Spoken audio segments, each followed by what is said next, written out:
Good morning, everybody. Welcome to the final roundtable of the fourth edition of the Business and Human Rights Summer School.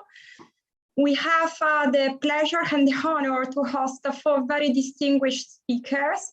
So first of all, let me thank the speakers for their availability to be here, not only on my behalf.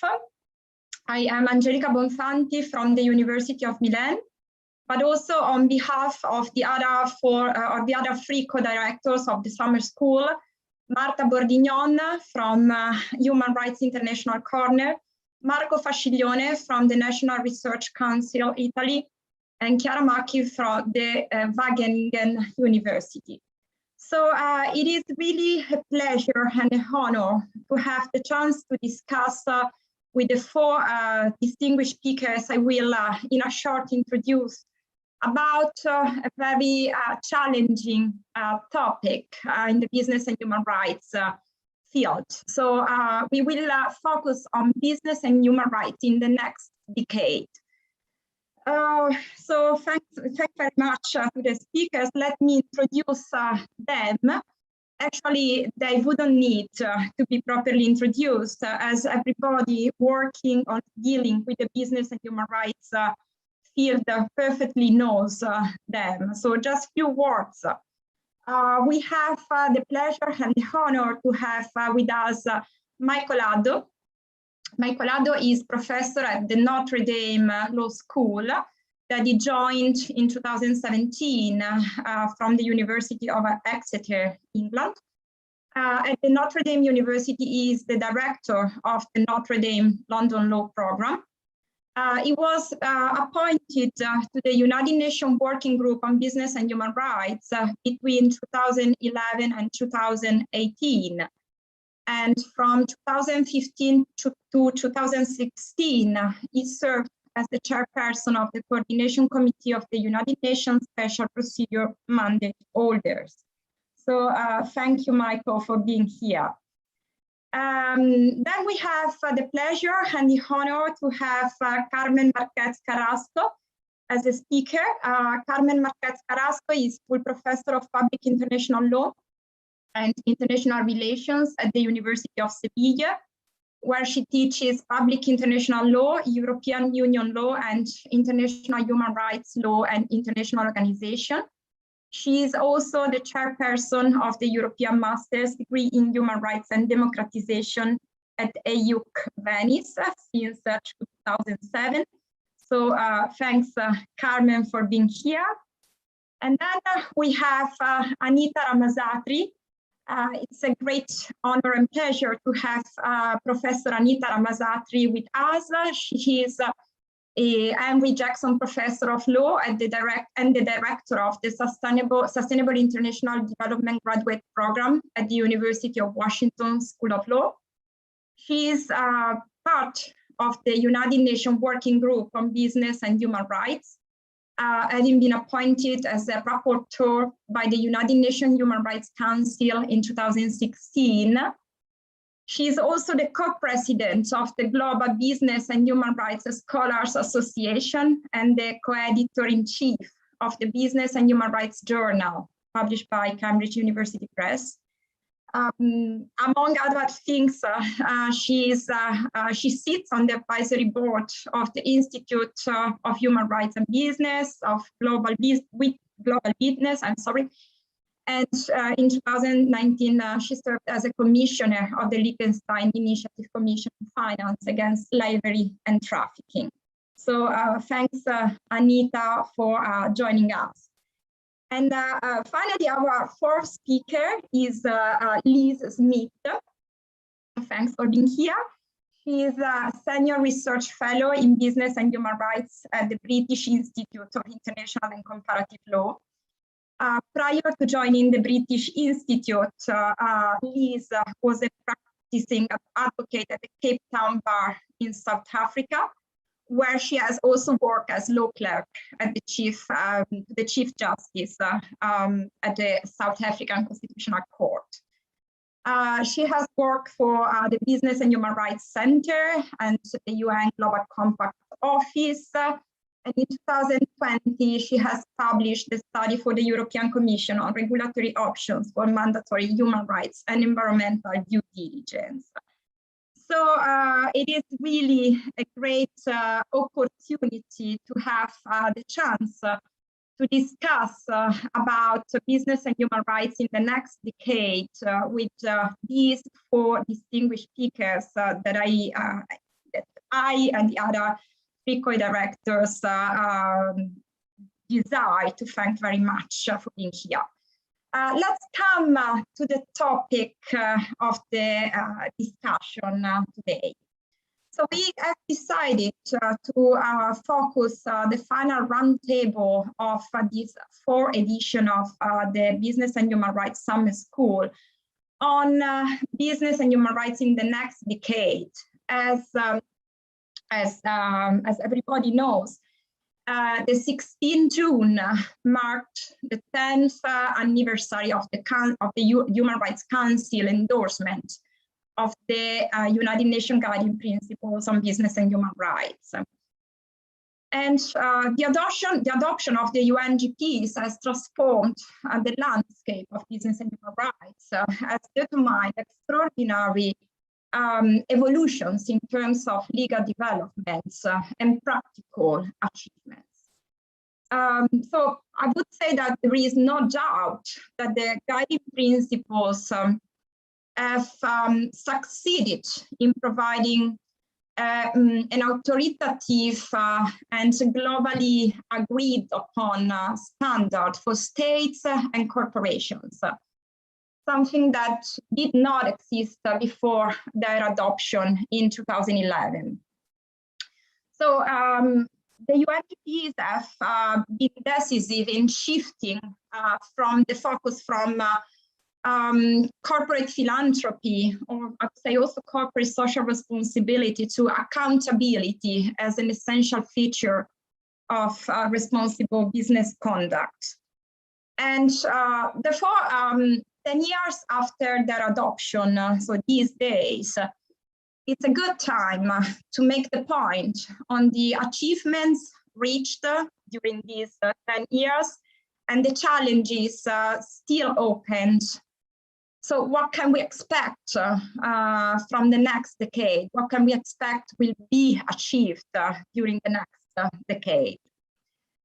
According to the report lastly submitted by the Working Group on Business and Human Rights, entitled Guiding Principles on Business and Human Rights at 10, taking stock of the first decade, the so-called stock-taking report, I quote, "The plan was clear, establishing universally applicable and yet practical guiding principles on the effective prevention of and remedy for business-related human rights are, knowing full well that the unanimous endorsement of the guiding principles on business and human rights by the Human Rights Council would by itself not bring business and human rights challenges to an end."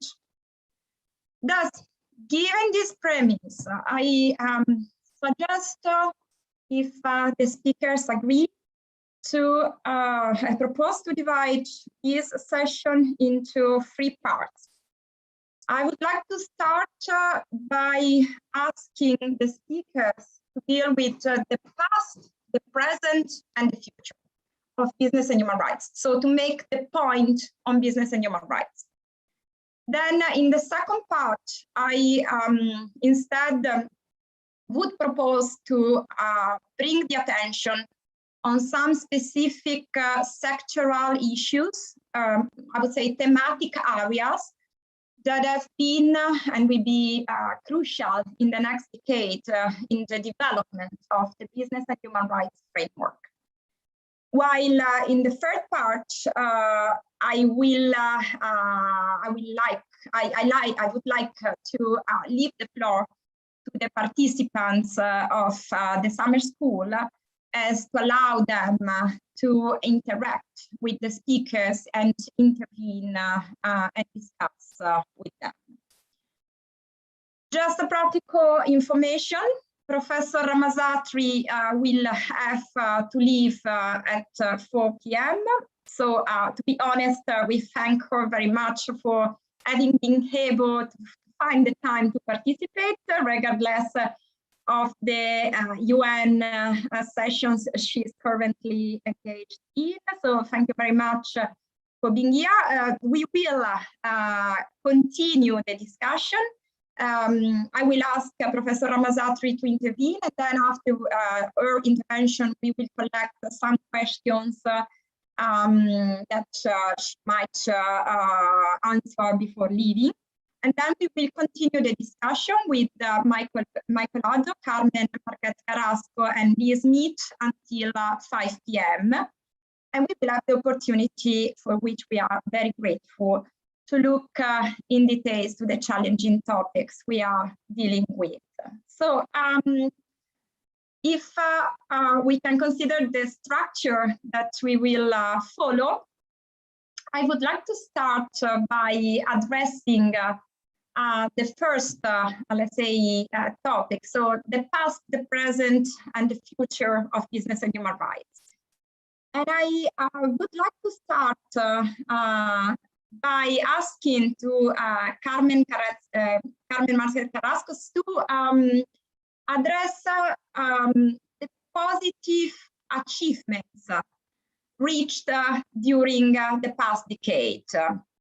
Carmen, which have been the positive effects led by the UN Guiding Principles during the past 10 years, and which are progress in terms of implementation?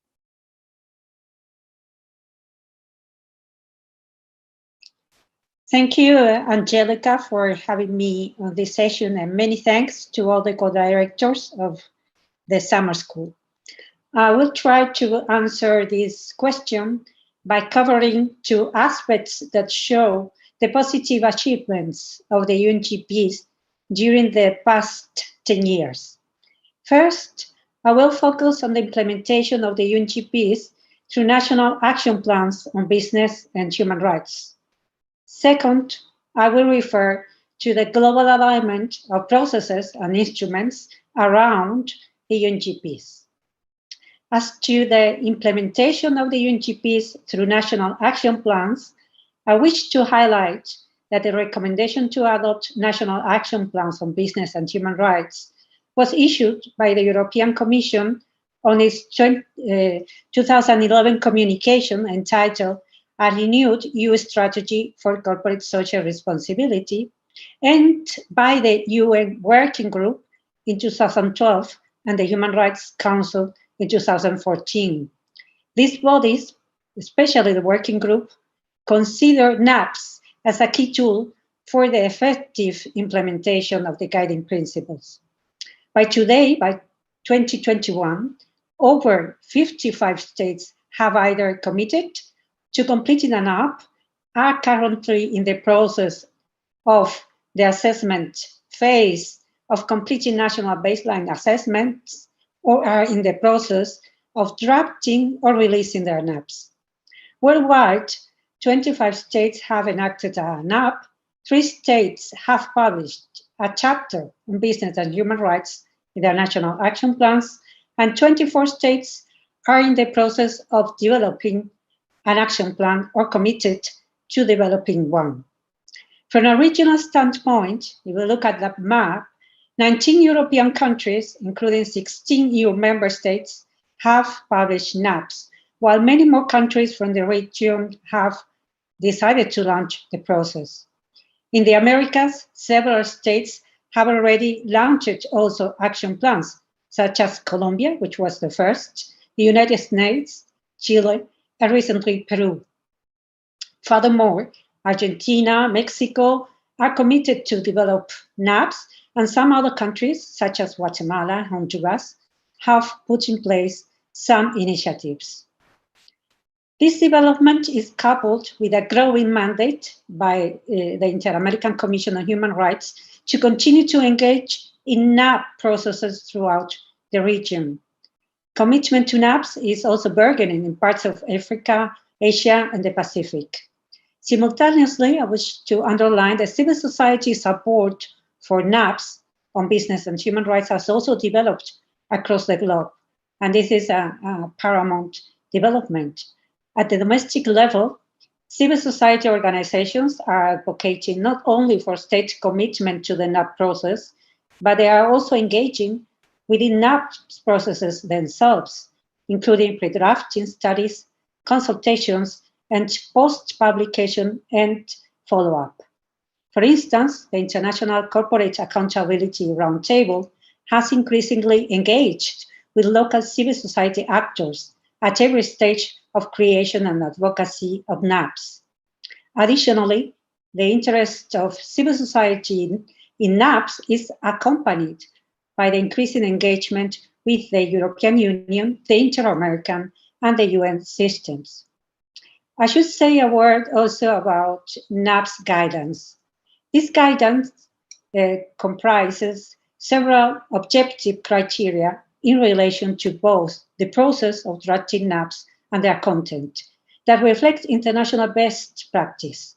The guidance has been extremely useful and important to avoid the shortcomings and to set an example of how NAPs processes should proceed to operationalize the UNGPs. In this way, not only will more countries have the opportunity to effectively implement the guiding principles domestically and increase human rights protection against corporate abuse during the treaty process, actually, but also the treaty process itself can be better informed by state practice. To illustrate what I've just mentioned, we can point at the shortcomings or limitations of the first wave of European NAPs regarding both process and content.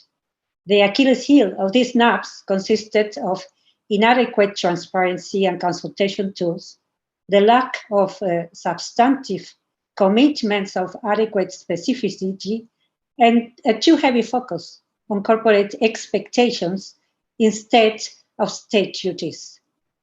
The revision of such NAPs has improved the quality of those documents by relying on guidance and best practice.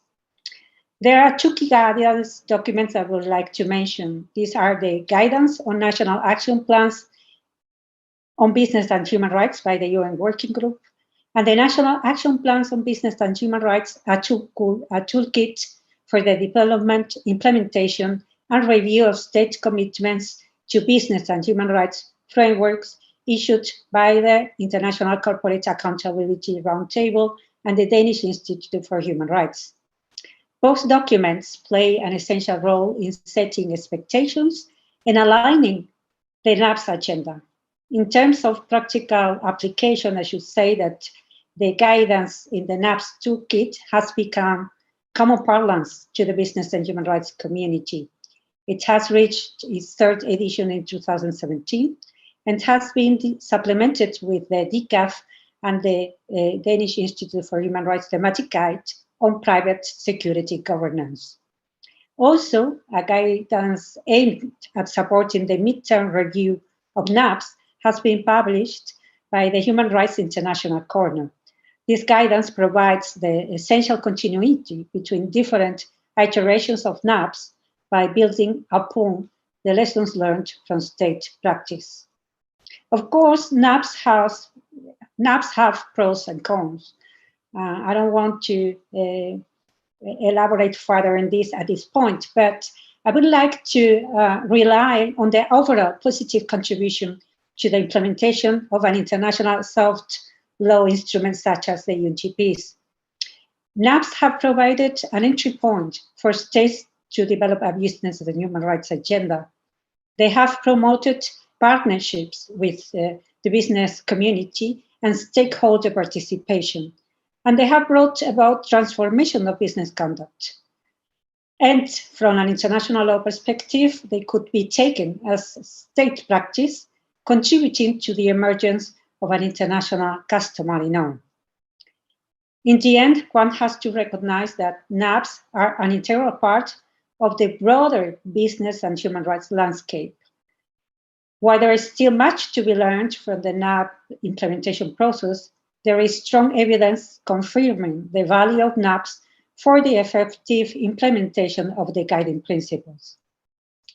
The second aspect that I would like to mention is the UNGP's alignment with international instruments and policy agendas. The impact of the guiding principles during its first decade of implementation is clearly seen in global policy making in this area of business and human rights. There has been an extended political support by states, corporations, NGOs, but also international institutions. Among the key international standards and policies updated following the endorsement of the UNGPs, we can mention the 2011 edition of the OECD guidelines for multinational enterprises, also a new chapter on human rights that was introduced in the guidelines inspired by the guiding principles. And in 2017, the ILO revised its 1977 Multinationals Declaration to take account of the guiding principles and the 2030 agenda. Also, the ILO resolution on decent work in global supply chains linked for the first time international labor standards with due diligence under the UNGPs. Moreover, the last decade has witnessed an important uptake of the guiding principles by the European Union, the Council of Europe, and the Organization of American States. The EU especially has rendered the guiding principles a main component of its attempts to redefine the sustainable business model. EU legislation, as you know, sitting at the pinnacle of this area includes the Non-Financial Reporting Directive, the Conflict Mineral Regulation, and the proposed directive on mandatory human rights due diligence. Furthermore, the UNGPs have attracted new global corporate standards by, among others, the International Standards Organization 26,000 and social responsibility, the EU Global Compact, and the principles of responsible investment. A vast number of business associations, industry platforms, and multi-stakeholder initiatives have also committed to the UNGPs and applied them to their operational context. Last but not least, references to the UNGPs are being increasingly made in court proceedings. I should mention Neptune and Shell cases, adding further legal weight to the UNGPs, and also legal developments that have been discussed during this summer school at the domestic level are putting in practice the process and standards of human rights due diligence for corporations. Another promising development that I would like just to sketch in the business and human rights field, prompted by the guiding principles, are ratings and indicators. Among them, let's mention, for example, the Corporate Human Rights Benchmark, the Good Corporation Framework for Human Rights, the UN Guiding Principles Reporting Framework, and other sustainability indices and ratings. Such indicators have been supported by the UN Working Group in its various reports to the UN General Assembly in 2012, 13, and 15. In conclusion, during the past 10 years, there has been a unique global convergence of international standards and processes around the UNGPs and their core concepts. This alignment, in my view, carries additional value in helping to clarify, simplify, and reinforce the implementation of the guiding principles by both states, where NAPs play a prominent role, and business enterprises. Thank you. I pass the floor. Thank you very much, Carmen Marquez Carrasco, for your insightful comments. Yes, I agree with you that this decade has shown the development of new standards and also the legal evolution of such a soft law instrument into something else. So as you say, can be the beginning of the development of customary international law or general principles of law. The domestic initiatives have certainly contributed to the hardening of such a process. So thank you very much for such insightful and interesting comments. Thank you. There are still challenges, however. I mean, this decade has been very interesting from the legal and practical developments point of view, but there are still gaps and challenges. And so I would like to ask Anita Ramazatri, which are the main gaps and challenges, and which are the reform that we might expect to be implemented in the next decade. Great, thank you so much, and really thank you for the invitation. It's great to be here with friends and colleagues to discuss this topic. I'm coming to you from Geneva, where I'm at the UN Human Rights Council, where we just did celebrate the 10th anniversary of the Guiding Principles. I put a link to the report that has been referenced in the chat. And there are actually companion reports focusing on the role of investors to promote business and human rights, as well as a report on guidance for respect for human rights defenders. So I hope you'll take a look at all of those. I'll begin on an optimistic note first, though, to say we've really achieved quite a lot as a business and human rights community in the past 10 years. And for those of you who are in the summer school who are new to this world, welcome to a very large network of people who work together for the same goal of promoting corporate respect for human rights or corporate accountability. And what I would say is that at the end of 10 years, the two big sort of top line things I can say is that we've gone through a socialization page, that we are all, as my colleague Dante Pesce says, we're looking at a glass. Some of us see it as half empty, some see it as half full, but we have a common framework and a common language that we use to talk about these issues. It's no longer controversial anymore. Business and human rights has become something that is a mainstream issue that business, that governments and civil society are able to dialogue about. So that socialization period is tremendously important. And then I'm not going to actually speak too much about it because we have an expert coming up in Dr. Smith who will speak about human rights due diligence and her work. But I do want to say that we've seen an unprecedented movement here towards regulation in the field. John Ruggie talked about a smart mix in the guiding principles of voluntary standards and mandatory, and we've gone quite quickly to mandatory. In other fields, it takes a lot longer for states to come to a place where they're willing to actually promote hard law. So I think that in of itself, the recognition that voluntary alone will not work is a tremendous achievement. But now let's get to where are the gaps. And of course there are many. I mean, I think we also need to say, the business and human rights movement is an old and long one. So Professor Addo and I have been working at this for some time before there was a business and human rights agenda. And to some extent, we see progress incrementally. So I'm curious to see what Michael has to say. But what are the gaps coming out of the guiding principles as that common language? The first one relates to access to remedy. So on the one hand, while we're optimistic about human rights due diligence as a mechanism, what we need to see is that the guiding principles are three pillars, and those three pillars are holistic and interrelated. So if we only look at pillar 2 as the kind of place where we regulate, then it will not achieve what the guiding principles are meant to do. To date, aside from the French law and vigilance, we don't have a strong connection to Pillar 3 in particular, which is access to remedy. For all of us, this is still the biggest gap. We do not know if rights holders have really had the protections they need in terms of remedy through Pillar 3. And if human rights due diligence doesn't take on board, I'm not talking about administrative liability. One can sanction a company for failing to file a report or to engage in due diligence as a process. That's a regulatory fine. But access to remedy in terms of civil liability and criminal prosecution are issues that we haven't fully grappled with yet and figured out how to create a more comprehensive package. So that's one missing piece. Similarly, Pillar 1 and policy coherence.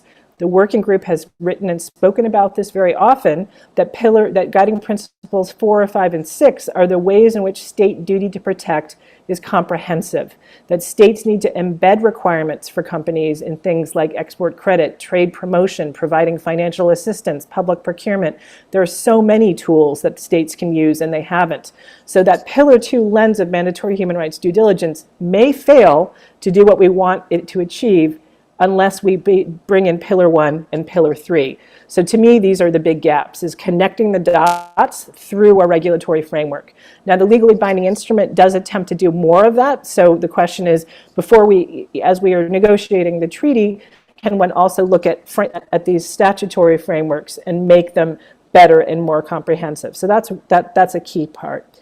In terms of what else is missing, and we're seeing this, and the working group tries to fill in the dots, is how else we are going to make the guiding principles as strong and effective as possible. The reason the working group issued guidance on human rights defenders is because the very people who are advocating for corporate accountability have less ability to do so now. And so this is a tremendous gap that they are, with shrinking civic space, with strategic lawsuits against public participation and criminalization of the way in which they advocate, we will not be able to effectively achieve what we want with business and human rights. So we need to push governments to engage and allow for that important role. And if we don't, then I fear. And we have the pandemic, which showed us, back to policy coherence, that governments had not put in place the commitments that they were meant to with Pillar 1. They have national action plans, as you've heard, but they didn't instrumentalize how they were going to actually bring corporations to the table. And we must have that in that next phase. I'll conclude by just saying that there's some smaller gaps, but big nonetheless. The first one, and Professor Addo has written a report about it, is SMEs, or small, medium-sized, and micro enterprises. That if we're going to go the last mile and we're going to make this meaningful, then we have to address more than multinational companies. Around the world, we must address how the everyday business thinks about these issues. It's a challenge, but it's not that hard. We've done it in corruption. You can say to companies, you don't have to think of the guiding principles as this sort of cumbersome technical document. You can think about it as you don't want to harm people from your business activity. So actually thinking about how you translate the guiding principles into a much more everyday concept of responsible business activity is going to be critical. So that is, I think, a gap. And the last one, to be provocative, because we've got a lot of lawyers here, is I've just published a piece called Advisors or Enablers. That we talk a lot about companies, but there are other professional groups that are also businesses. They are lawyers, they are management consultants, they are accountants, they are architects. These are the people that are hired by companies to provide advice, to build buildings, like stadiums at the World Cup. And what we've seen is that they have been largely left out of the discussion, except for when they're hired to provide very specific advice. So you have law firms where you can hire a lawyer if you want a lawyer to give you advice on business and human rights. But that doesn't mean that the everyday lawyer, when they're advising a company on insolvency, contracts, restructuring, intellectual property rights, is thinking about the human rights impact of that business decision on people. McKinsey, the large consulting firm, has gotten into a lot of trouble because it advised the makers of opioid drugs about how to basically create addiction markets for marketing the drug, to make money off of basically addiction of consumers. So if they had used the guiding principles, they should never have advised about a profit-making strategy that was so harmful to people. So I'll just leave that in saying we really need to do more than say it's okay for lawyers to have a boutique human rights practice, or we need to have a much broader embrace of the guiding principles across these critical gatekeepers who are necessary as advisors to the company. So thank you so much. Thank you so much, Professor Ramazatri, for these very insightful and very interesting comments. And you have touched upon some of the hottest topics in the business and human rights developments. So just let me underline that I perfectly agree with you on the need of relationship existing between the second and the third pillar. And so I'm very curious to see how, for instance, the first case is pending before the French judges based on the implementation on the French law on the duty of vigilance will be solved, and whether any responsibility will be directly recognized for the lack of implementation of the human rights due diligence process as established by the law. So I'm very curious to see whether these legislations will be, whether the lack of implementation of these legislation will give rise to civil liability, and which will be the consequences, as I share with you the need that that the human rights due diligence processes are enforced, also through access to remedy. And the other topic, the other issue I would like to on the right, the final, absolutely, law firms need to get experts on this topic and to implement the business and human rights framework within their activities and consultancy of the clients. So I also absolutely agree with you. And there was also a point I would like you to tell us some more words about. You have mentioned corruption, and so I would like very much to ask you if you can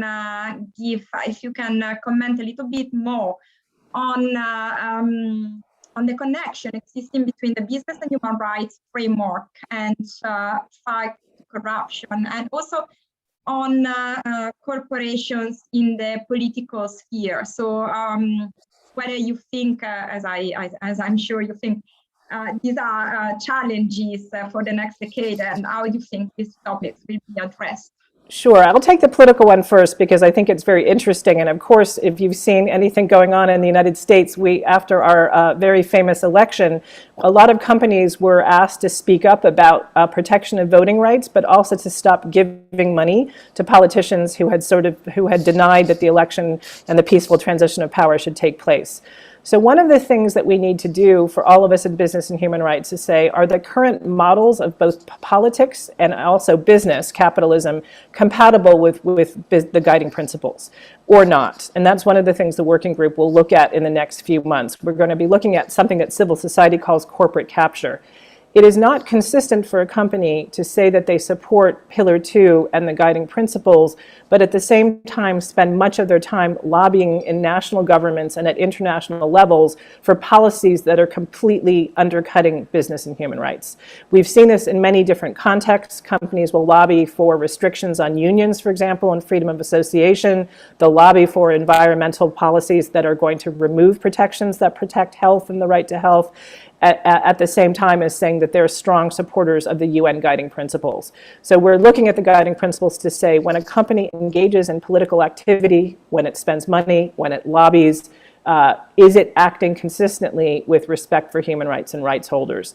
This is a big issue, and we think again that a company can have great business processes, but if it is having tremendous influence at the political level that has strong impact on human rights negatively, then we really have a problem. So I don't know what the answer is yet, but we will highlight that.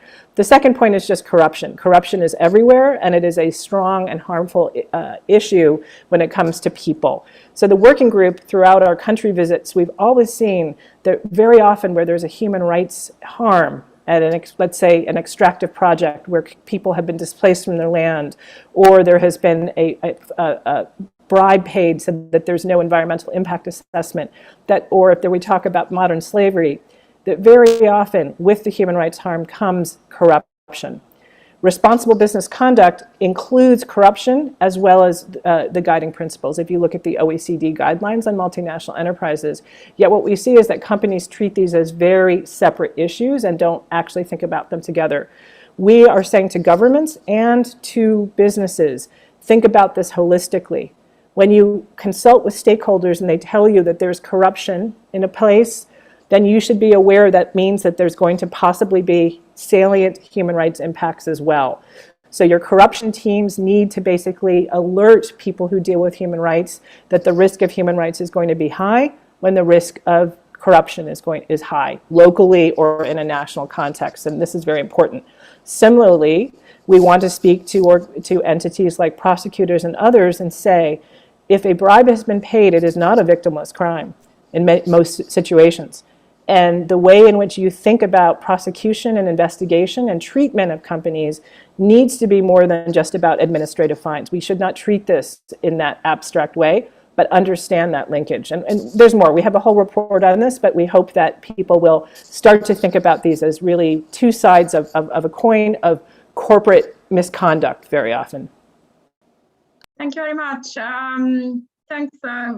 When speaking about the role of corporations in the political sphere, you made me think about some corporations that were known to have limited the workers or consumers' rights of expression, for instance, or communication in countries such as Myanmar or Hong Kong to limit their possibility to support the pro-democratic movements. So I think these are other good examples of the role that corporations have in the political sphere. So at least they must be neutral, but possibly they should also push for democracy. And so I understand that it's a difficult balance to keep, but nonetheless, the right of expression and the right of communication of the workers and the consumers should be protected, even when this can be, let's say, problematic from the political, the connection with the politics. So thanks for the remarks again. So Professor Ramazatri, you still have some time to stay with us, if I'm not mistaken. Would you like, do you suggest we to collect the questions maybe? Sure, if there are any questions, I would just say put them in the chat. I look forward to now hearing from Michael and his perspective, okay, so both being in the working group. Okay, perfect. Yeah. So we continue in the discussion and we ask the participants if they have questions to write them in the and chat. I'll answer them in the chat because I'm curious to hear what Michael has to say after a decade. Exactly, and so we answer the question later. Thanks. So, Professor Michael Addo, I'm really curious to know your point of view on, again, on the challenges, on the gaps, and on the reforms that we expect to be introduced in the next decade. So please help us on this point. Well, Angelica, first of all, it's very nice to see you and the rest of your team, and thank you very much for yet another invitation to join you for the summer school. As you know, I'm incredibly fond of what you're doing with the summer school. In fact, you broke some very interesting ground, and I'm very glad to see it progressing. So congratulations, and long may it last. Some very general remarks. I really would like for us to be in this celebratory kind of mind, because the UNGPs especially, and business and human rights generally, has transformed our understanding of this landscape. And so really we should be thinking largely about the successes and the progress that has been made. And I think that's quite great. And I want to thank Carmen for opening it up. And I actually could see that Anita would have wished to be talking more about the successes rather than the challenges. But in many ways, we need to be self-critical. And so we really must try and re-examine ourselves and see how we could make things much, much better, because there is still room to do this. And Anita has set out very beautifully some of the challenges that the regime faces. And what Anita has done actually has given me a very interesting chance to sort of complement what she has done. And I suspect the general view is that now that I'm away from the working group, probably I should be able to speak a lot more critically. But actually, I'm so fond of the work of the working group. And in fact, so much has been done since people like us left the working group that I'm completely in awe of the success. So well done, Anita and your group. This is looking like the working group is really making an impact. So what I think we should really imagine is that the challenges can fall into two broad categories. There are the very practical challenges faced by the UNGPs and business and human rights. And Anita has set out some of them very clearly. But there are also some very conceptual challenges, which we really need to get a grip on before we can understand some of the practical challenges. And so, because Anita focused largely on the practical, I think I want to focus a little bit more on the conceptual. Not all of these have been canvassed, and I'm kind of interested to hear what people's views are. My very first point of challenge is more to do with the identity of the subject. And the second is the integrity of it. In other words, I want to focus on these two areas of identity and integrity. Now, in the area of identity, I think we really need to draw a very interesting, clear line, and not everybody does it, but I think we should draw a line between business and human rights law. Human rights law is largely, well, it has the potential, but actually it's largely about redressing legal and moral wrongs. This is what it's become. It could have some very preventive side, but it's grown up to become largely retrospective harm. Well, business and human rights, on the other hand, has a bit of that, but it has to be seen to be much wider than that. Business and human rights is more about reconciling societal values. And we don't think about this very much. As a society, it is we who have created this acceptance of free economic principles that have continued to generate the kind of problems that have led to business and human rights. We have no problem with that, but business and human rights is meant to be the point where we reconcile these kind of tensions between our understanding of freedom of the individual and freedom of the market, because we will not want to throw one away or make one override the other. And conceptually, we have to try and get that. And that's more what business and human rights is about. And I say this because when you look at some of the advocacy for the binding instrument, most advocates seem to be wanting a human rights instrument. Well, unfortunately, this is not what business and human rights is about. So some of them go to the point of saying, well, business and human rights or the instrument should trump economic principles. Well, you're not going to get very far. But I think they're not going to get very far because of this conceptualization that they haven't realized that business and human rights is not human rights law. They inspire each other, but they're very different. So we really need to grow. Business and human rights is also about reprogramming our cultural priorities. As part of the reconciliation, there are certain things that are above everything else. So issues of peremptory norms, issues of slavery, issues of discrimination are very clear. So we need to identify these areas and say, well, whoever says anything, these ones are above everybody else's priorities. But we need to refigure that kind of relationship. So that's just one of the first things. The second kind of identity question is how we kind of define the role and the relationship between the various bits of business and human rights. At the moment, we have normative alignment. So we understand that the UNGPs influences the OECD, influences the Global Compact, but how are they supposed to pull together? So we have the OECD, the Global Compact, the UNGPs, we even have the binding instrument being proposed, we have the SDGs. We're sitting there thinking, these things really must sit together. They must complement each other, they should support each other, because they're all part of this idea of business and human rights. But then the question is, we haven't even devoted enough time to try and lay this out in a way that then brings it together in a very coherent manner. So at the moment, we know kind of anecdotal and occasional connections. So the Global Compact says its first two principles must be interpreted on the basis of the UNGPs. Well, that's great. The OECD's national contact points are receiving cases using the UNGPs. But what is the legal significance, or what's the conceptual significance of the UNGPs within the OECD guidelines, other than having to normatively restate it? So there's a little bit more we could do. We can do a little bit more with the SDGs in particular to bring it together.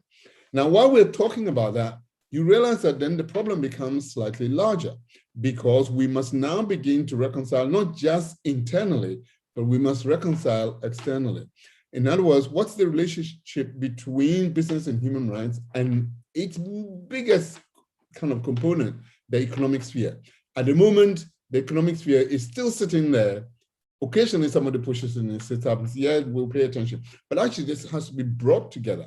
So much so that the international institutions, about which I shall speak a little bit later, like the World Trade Organization, the IMF, and the World Bank, need to understand that we have moved on to a point where new priorities and restructuring is required. We haven't done that. It's now a big challenge for us in the business and human rights environment. We should be thinking about that. Now, in terms of identity, the other challenge is geographical association. The business and human rights field is increasingly being associated with Western Northern ideology. Now, the whole story about the binding instrument seems to be demonstrating that.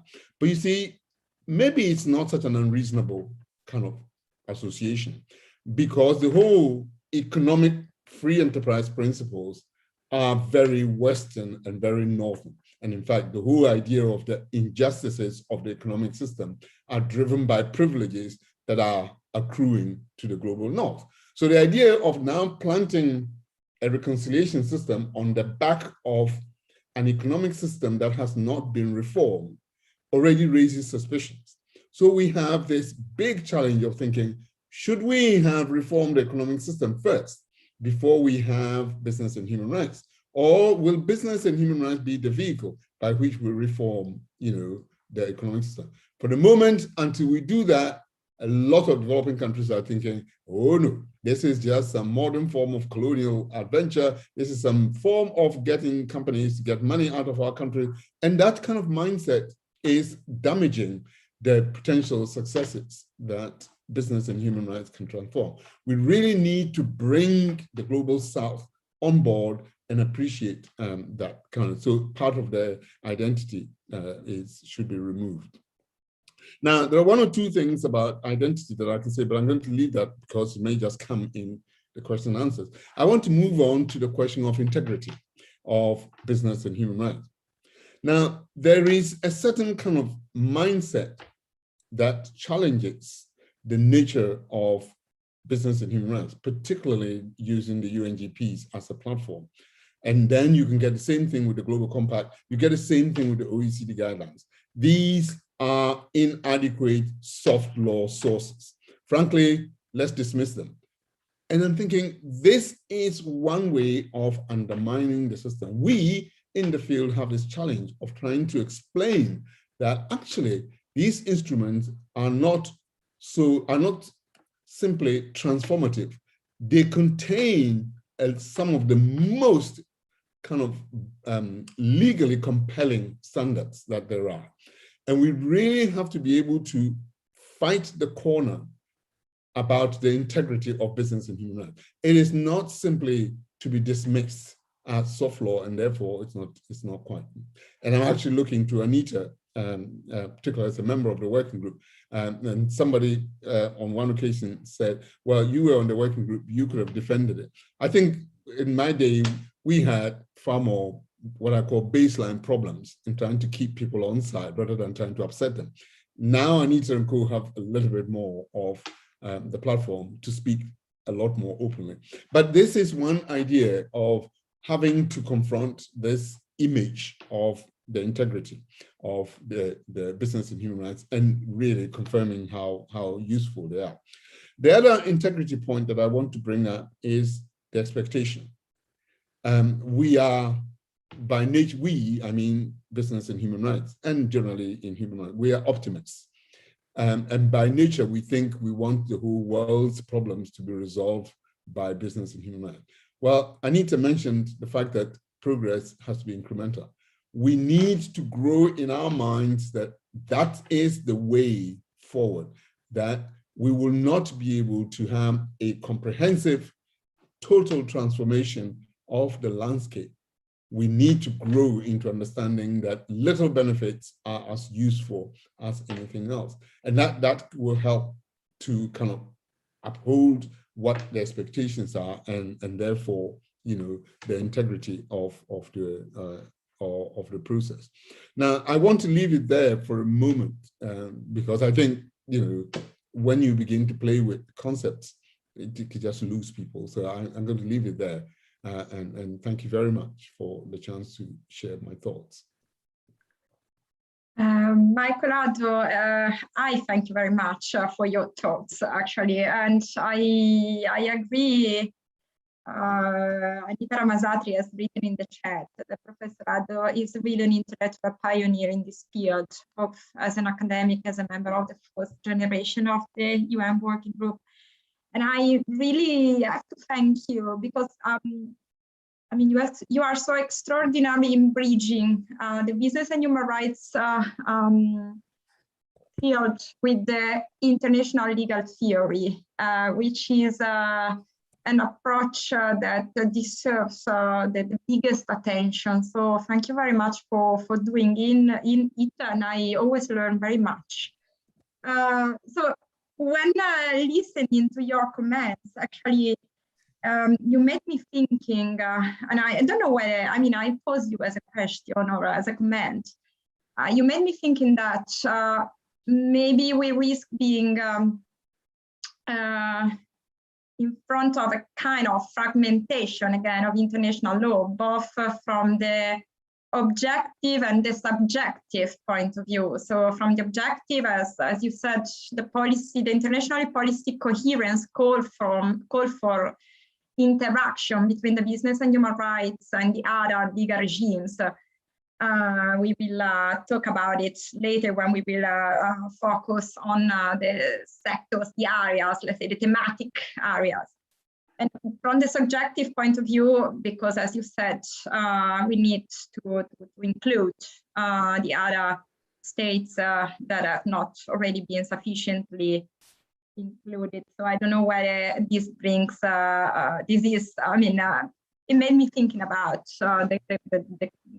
the reflections on fragmentation of international law developed by the International Law Commission some years ago. So thank you very much for your comments. And now I would like very much to ask, having seen, so which are the new challenges and which are the reforms and which are the identity and integrity perspective on business and human rights. Now I would like to ask Liz Smith to focus on the next steps or themes in the implementation of the United Nations Guiding Principles. So which are the next steps, Liz Smith? Thank you so much, Angelica, and thank you so much for the invitation. It's fascinating to hear my co-panelists speak. I've learned so much today, so I really appreciate this opportunity. And a lot of what I have noted down to say has already been said in one way or the other. So I'll just basically pick up on a few of the themes that have already been mentioned. Firstly, with respect to regulation and the law, which is the area that we do most of our work in, but then also with respect to beyond the law and looking at the impacts of the law beyond the law. So first of all, we've already mentioned, we've seen there are now movements around mandatory human rights due diligence laws, and I've seen that also it's been discussed in other parts of the summer course already.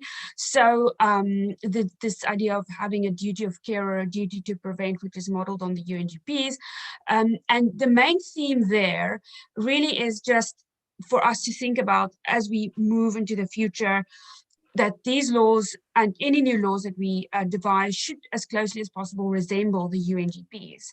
And the corporate responsibility to respect should be this global standard of expected conduct, to quote the commentary to UNGP 11. And with that, I mean things like the centrality of the rights holders and the focus on the actual and potential harms to them, as we've already, Anita's already mentioned, and designed any regulation in such a way that the incentives of the companies that are subject to complying with the law are aligned with the interest and the rights of the rights holders. The UNGPs, I mean, are really clear that the fact that the rights holders are there and they know what is going on, and we have to design the laws in such a way that their rights are central, as opposed to either marginalized or worse, even irrelevant to the exercise of any legal test. There's a lot of discussion about especially in the discussion when we talk about the, as Nita has mentioned, administrative fines, administrative oversight. There's some discussion about the voices of stakeholders, but we have to remember here we are talking about the rights of stakeholders, which are inalienable and should be enforceable. And in that way, that's that's obviously much stronger than merely having your voice heard, which sounds more like a concession. And that then ties us in with this this point also made by several others about the need and the urgency now and in the future of policymakers to consult and investigate what is the situation in the host states and developing countries, the global south, supplying countries or producing countries, whatever the context describes them as, and again to ensure that alignment with the concepts of the UNGPs, which is that corporate responsibility, the proactive engagement, the ongoing improvement over time, the knowing and showing, and that is contrasted with this idea of the knee-jerk divestment from high-risk context, the risk that more regulation is going to drive divestment and open up gaps for more irresponsible companies to take those gaps, when we know that true alignment with the UNGPs is the opposite of that. It's an ongoing engagement, and then so for us to capacity building, etc., leverage, etc., and for us to use the UNGPs to achieve these goals. And then moving beyond the specific laws that are aimed at hardening the UNGPs, we can also look at the impacts that these laws will have on the legal framework more generally speaking, sort of more mainstream legal framework. I mean, we know that laws always have implications for other laws, and influence how those other laws are implemented and understood and seen, and what advice is given, as Anita has mentioned, in other areas of law, and how compliance then starts to look like. And the potential and the power of the law to influence this is something that we could really look forward to seeing now. Areas such as investment disputes, financial regulation of finance more generally, contracts, directors' duties, administrative actions, investment decisions, public procurement, etc. I mean, this, as we've seen in other areas of law, the moment there's a legal duty, it immediately influences quite a lot of other non-human rights processes as well. And we can already see that in a few years' time, we already know a lot more about this. There are also obviously laws that don't require due diligence, that are not based on a due diligence standard, that are either strict liabilities or criminal offenses, environmental emissions-based, consumer protection laws, and to start thinking about how those interact with the potential duty of care. And then lastly, very importantly, UN Guiding Principle 23, and this idea that they are, in practice, also conflicting laws in the countries where companies operate, also conflicting environments. And so it's one thing to say we're committed to the UNGPs, but it's sometimes extremely difficult to do that in practice and still comply with the law. But now if you have a law on both sides of that equation, and how the scales will be balanced and where will we land in that, how the power of the law will also help to even out those imbalances, whether having a non-negotiable standard at EU level, for example, will make any difference in that context, and how, again, this idea of the UNGPs of ongoing improvement can help in that respect. And then looking at a little bit beyond the law, if we look at the operating context, again, bringing in the pillar 1 as well, to resist the urge to place responsibility exclusively on individual companies through regulation. But this idea that there is a lot of collective work to be done, the smart mix, looking at the business models, looking at the purchasing practices, the trade incentives, the systemic issues that arise in these countries, and to think about this holistically as the UNGPs require us to do, and to see how the new laws can also help us to drive that forward a lot better.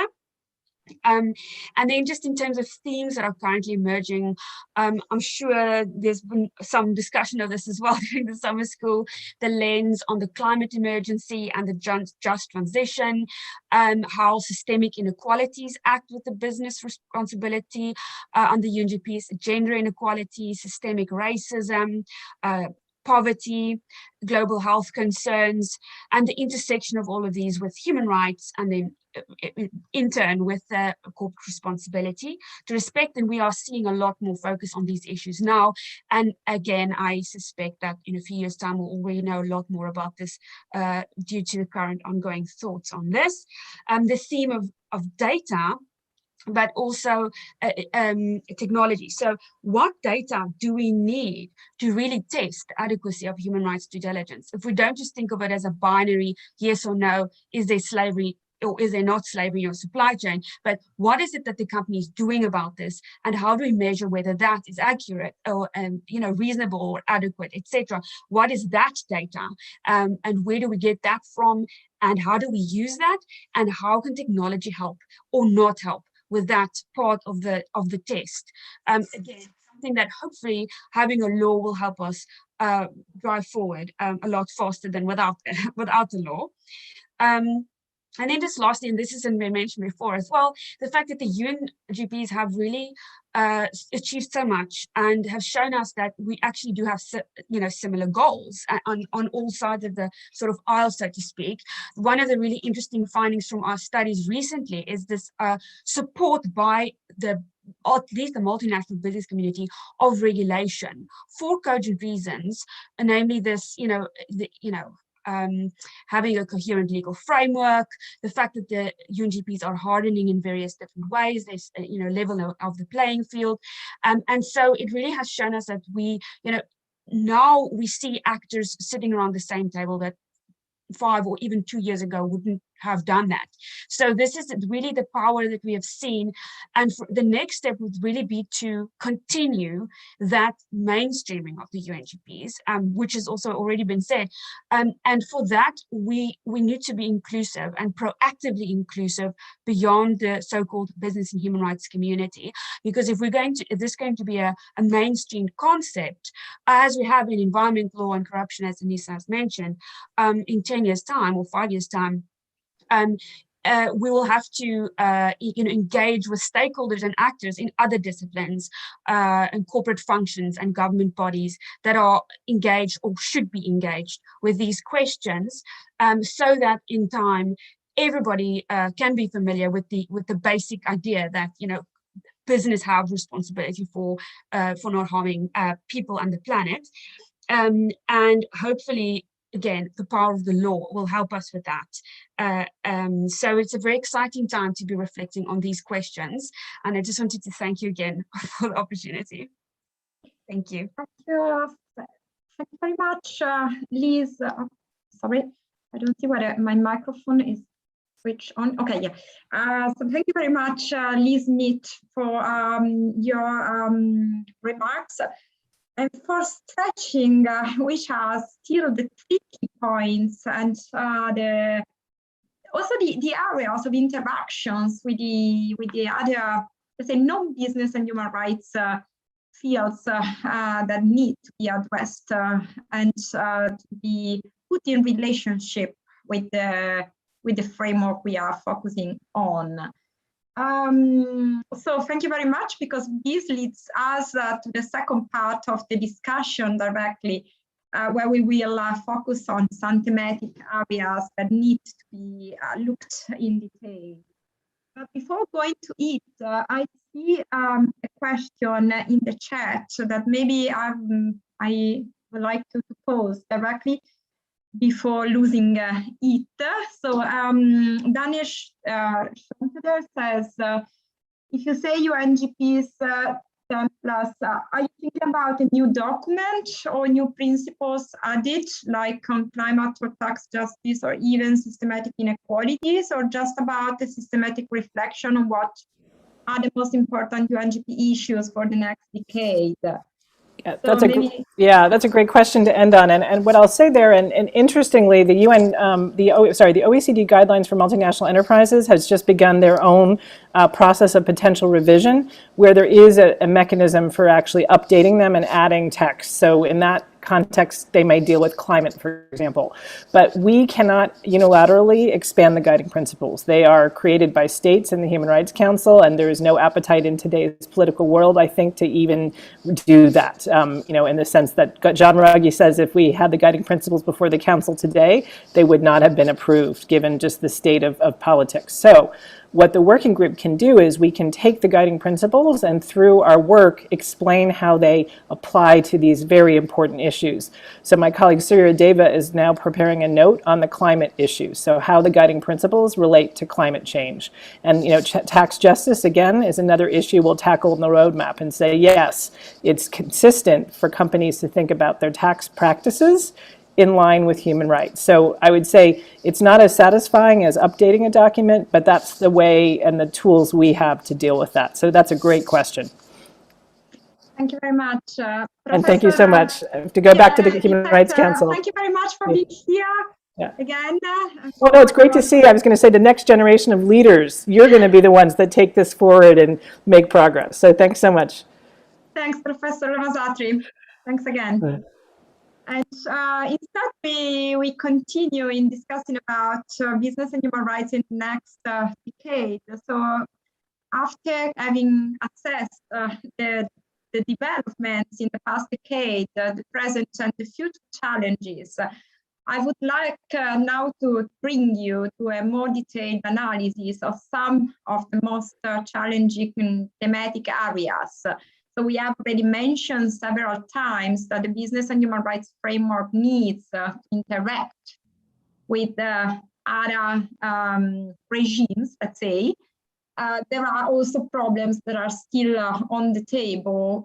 So I would like, first of all, to address one very, very fundamental issue. We haven't yet mentioned the words global value chains, which is a key word when dealing with business and human rights. So Professor Carmen Marquez Carrasco, I don't see you, but I mean.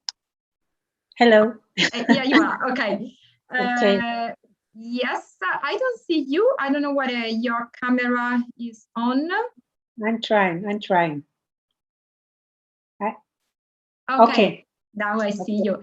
So, Professor Carmen Marquez Carrasco, would you like to talk a little bit about the next challenge of covering global value chains, the state duty to protect, what we can expect, which should be the developments to make it effective? Thank you, Angelica. I'm going to address that question from an international law perspective, trying to reconcile the interactions between international law, human rights law, and business and human rights, and try to sketch the main elements for a discussion or even a further research, which is very needed on this issue. I would like to mention that, as you know, regarding the first pillar of the UNGPs, the state duty to protect human rights against third parties reflects an existing international legal obligation in human rights law. Under this branch of international law, you know well that obligations are on the state alone. Formally, there are no direct obligations on companies. And at the same time, it is acknowledged that there is a tripartite obligation on states, the obligation to respect, the obligation to protect, and the obligation to fulfill. In human rights law, the obligation to protect requires states to protect individuals and groups against human rights abuses and violations. It requires the state to adopt effective measures to prevent human rights violations by third parties. And according to established jurisprudence of treaty bodies, this also includes implementation of law preventing or mitigating human rights violations, and this involves civil and criminal provisions with adequate sanctions. For the UNGPs, in Principle 1, the state duty to protect requires taking appropriate steps to prevent, investigate, punish, and redress human rights abuse through effective policies, legislation, regulations, and adjudication. Under this principle, all states must protect against human rights abuse within their territory and/or jurisdiction by third parties, including business enterprises. This should be understood as a proactive duty. States should actively assess the effectiveness of what is currently in place, understand what gaps there are, and identify ways to address them. The development of national action plans is part of the duty to protect. To fulfill this duty, states, as it has been mentioned several times, can use a smart mix of measures, national and international, mandatory and voluntary, to foster business respect for human rights. It's interesting to note that the UNGPs refers to this duty with regard to companies domiciled in the state, using a different criteria from that of incorporation. What I would like to highlight is that among the examples of measures that could be part of the smart mix are not only NAPs, but also national or domestic legislation and international measures, such as the EU current and proposed legislation and the UN ongoing treaty process. And so in the context of the globalized economy, to focus on your question, and the proliferation of global supply chains, the question that I would like to pose is, which state is the duty bearer of this obligation? Is it the so-called host state, or is it the so-called home state? One crucial point with regard to the scope of application of state regulation, as you all know, is extraterritoriality. And there is an ongoing debate about this issue which has not been closed. The UNGPs maintain that although human rights treaties permit states to regulate corporate conduct extraterritorially, they do not require this. What we can see is that states have adopted a range of approaches in this regard. Some of the measures taken are domestic initiatives or activities with extraterritorial implications. Examples in this regard include requirements on parent companies to report on the global operations of the entire enterprise, or multilateral soft law instruments such as the OECD guidelines and performance standards. Other approaches amount to direct extraterritorial legislation and enforcement. These include criminal regimes that allow for prosecutions based on the nationality of the perpetrator, no matter where the offense occurs.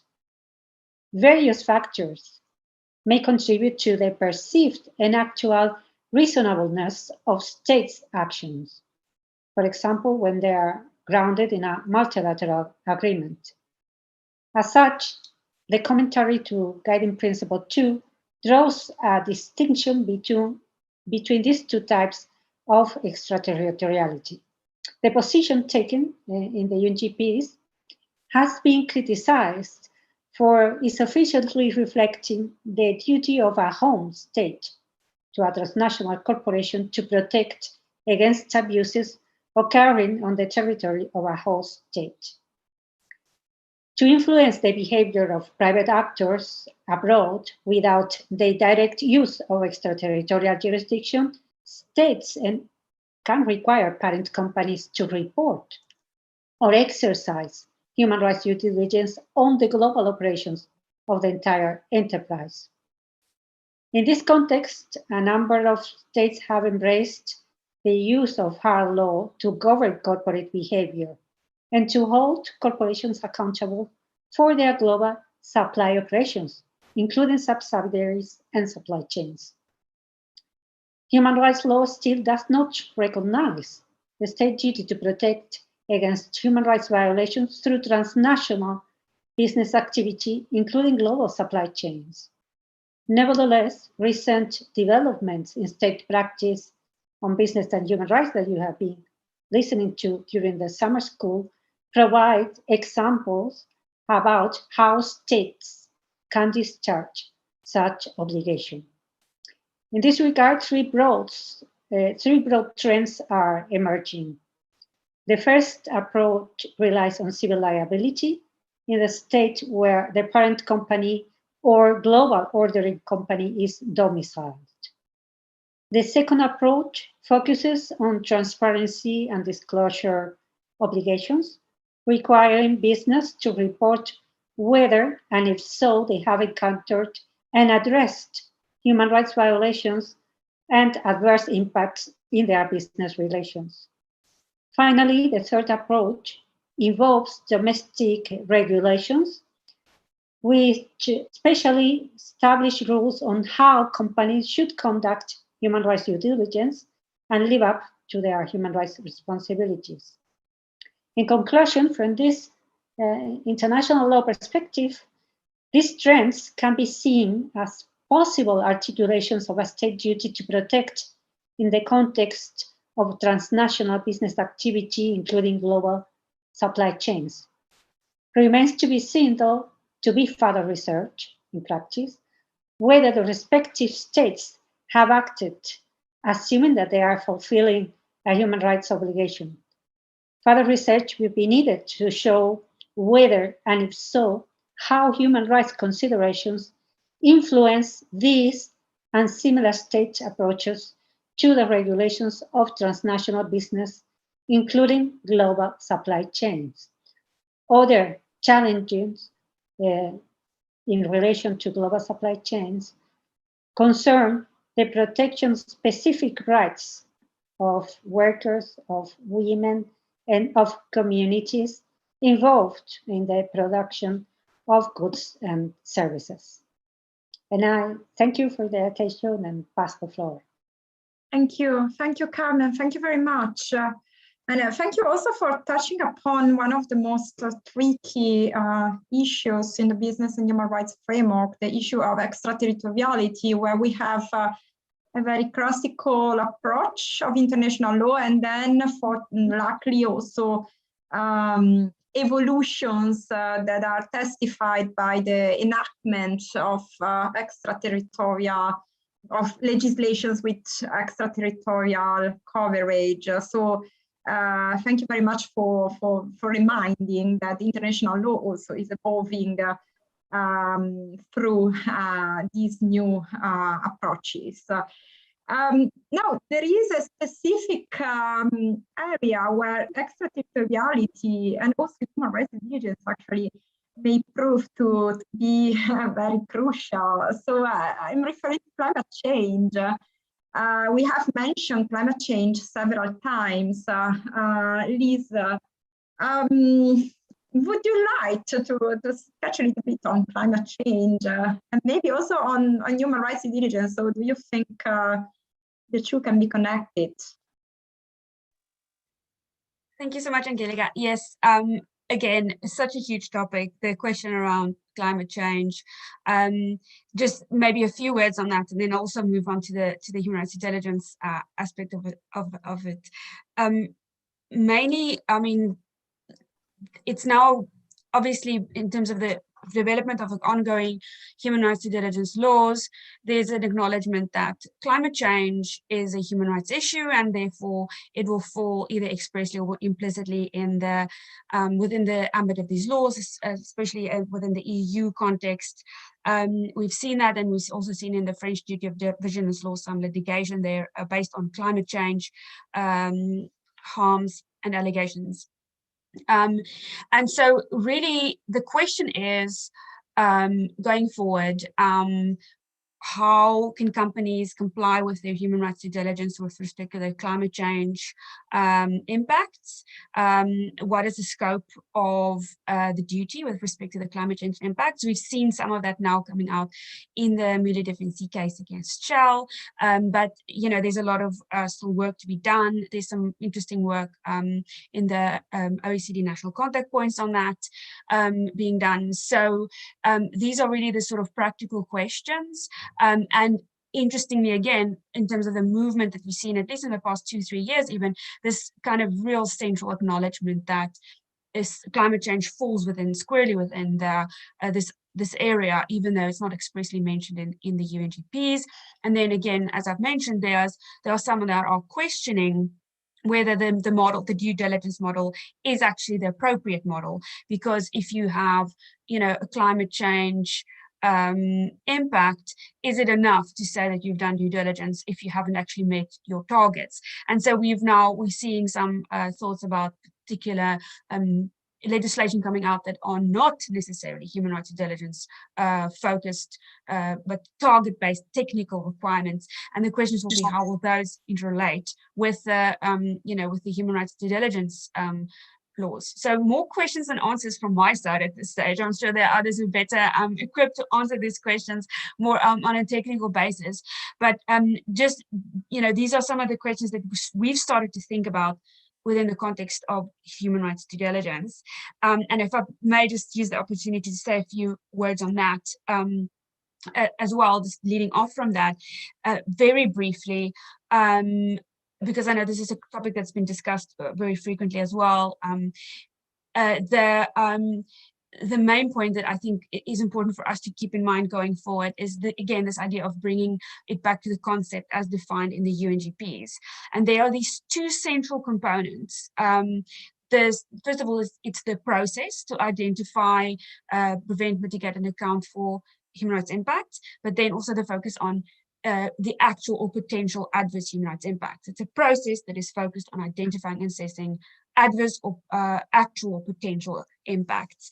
And you have to have both of those within your understanding and your conceptualization of human rights due diligence, because if you leave either one of them out, you end up with something that is actually contradictory to what you have in mind. And I just say that because for example, in traditional understanding of due diligence, which we had pre-guiding principles, there was a focus usually just on the actual potential harm. So you would do sort of a vetting process to see if this is a supplier or business partner is high risk or not. And then there would be a decision about whether to invest or to finance or to buy or to do the transaction based on the existence of the risk. But due diligence is more than that.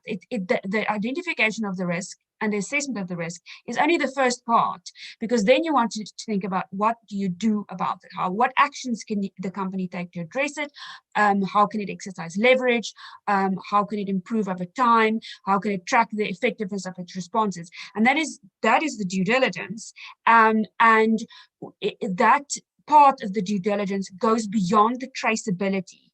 And if we, in the designing of the laws, we need to stop thinking about due diligence as a traceability or a verification. We need to start thinking about it as that holistic duty of care on an ongoing basis with that built-in improvement over time, the knowing and showing.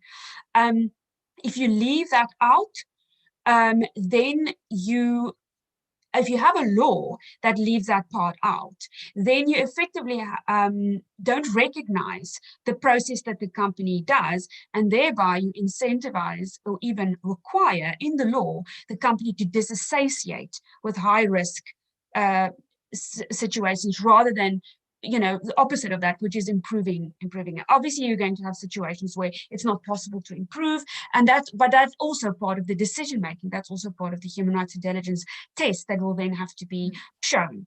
But then if you just look at the other part of the definition of human rights intelligence, the procedural part, if you just focus on that, then you end up with what we have. It takes place completely in the abstract without reference to what's happening on the ground or potentially could happen.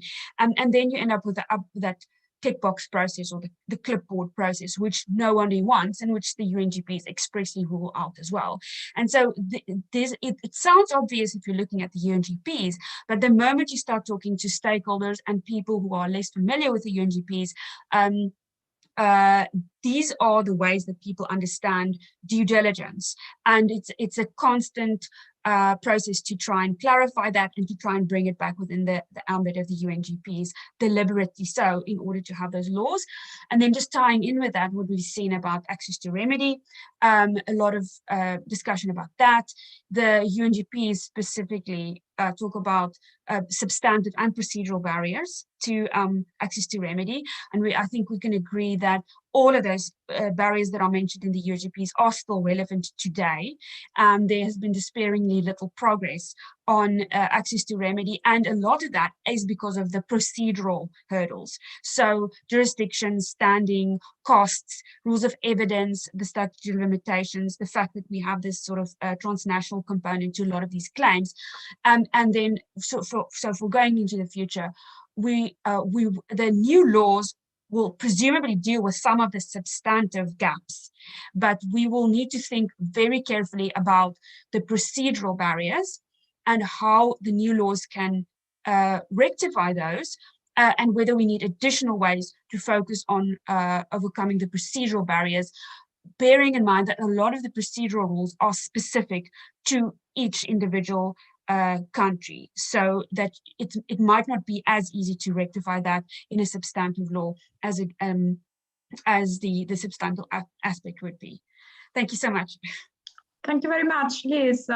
Thank you very much for your enlightening comments on the human rights due diligence process, and also for the comments on climate change. That is a very current challenge, also given the recent decision adopted by the Dutch court. Michael, may I ask you to go back to the topic we have left behind during your first reply. So you had mentioned the World Trade Organization, the international trade law, the relevance of the international trade law as for the business and human rights field. So I would be very interested to, I would like to ask you to deal with it. Thank you. Well, thank you very much, Angelica. It's obviously becoming very clear from the conversations that we have some very subtle agreements on the normative content of business and human rights. What we really now need is to move on into the practical challenges. And I think Carmen started very clearly with the nature of state obligations, and Liz with climate and due diligence now really coming to understand. So I think in that same kind of frame of mind, I think I very happily talk about the World Trade Organization and international trade. Because if you imagine business and human rights as the platform for the reconciliation of the economics and political spheres under the concept of freedom, then the reconciliation of the economic institutions should be one of those. And so why is it that business and human rights has not been able to break into international trade? And the relationship between trade and investment and the role of companies, it's very direct, and you would have thought that's the place. So I think it's quite important that we should at least find out why, because that's half the problem. Once you understand why it's not working, then you can design suggestions on ways forward. Well, for a first time, the two, like all the economic principles, have been kept separate. So the concepts of economic activity and economic freedoms have always been kept separate from the political freedoms, which is quite deliberate. But it's about the time when the international institutions have been brought together, and we thought that's one way of doing it. Because when you look at Article 57 of the United Nations Charter, it suggests that the specialist institutions of the organization should be brought together under the umbrella of the organization, and therefore to commit to the principles and objectives. The interesting thing is that the World Trade Organization is not a specialist institution, in much the same way that the IMF is not a specialist agency.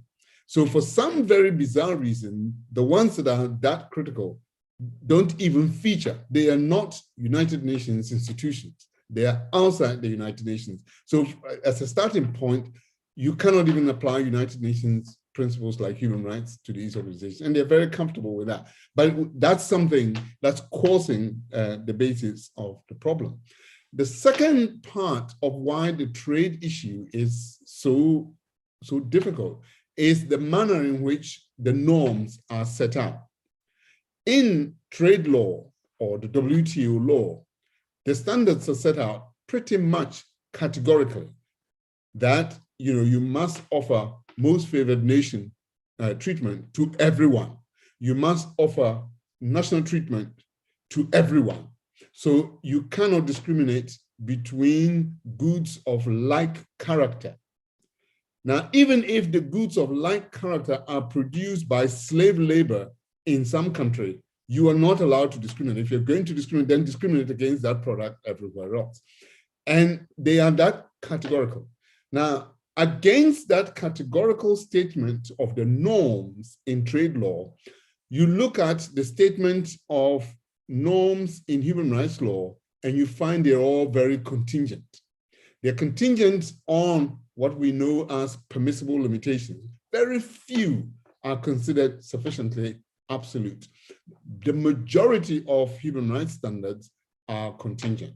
So the idea is that when we look at these permissible limitations, sometimes you get states that argue that their trade kind of obligations are part of the permissible limitations within the human rights interpretation. Whereas if you go into trade, you cannot use human rights as a basis for breaching trade organizations, trade standard. So again, you find that the system just doesn't allow for human rights to be brought into the.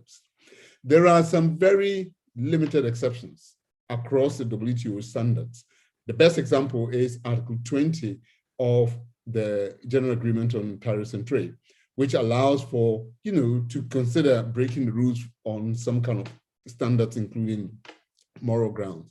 But you will find that these are interpreted so strictly and quite understandably in, basic principles of interpretation. Exceptions have to be interpreted narrowly, and they have to be interpreted within the context of the general rule. And so, yes, the interpretation just is that strict. And if it's that strict, you'll never be able to break into human rights. But the one thing that really kind of blows my mind in the World Trade Organization practice is why states that have conflicting human rights obligations never plead. And I know this may come as a surprise. No state has so expressly pleaded its human rights obligation as reason for objecting to trade organizations. In a very recent EU litigation on the SEALs litigation, no, they were talking about the Declaration on Indigenous People, but they were not even blending it as a human rights obligation. They were essentially trying to highlight a reason which wasn't kind of tagged onto a wider issue. And so you come through the panels and appellate bodies, and you come across issues that are sufficiently relevant. The shrimps case, the cigarettes case, all of these that are more closer to human rights and health, but the states never pleaded. And you think, when you look at the UNGPs, where it asks for states to make room in their obligations to reconcile it, you think, why aren't states pleading human rights as a basis? And of course, with time, we hope this will happen. Now, my final reflection on the difficulty or why we are at where we are at is the nature of the dispute settlement system within the WTO. So the norms are don't favor us.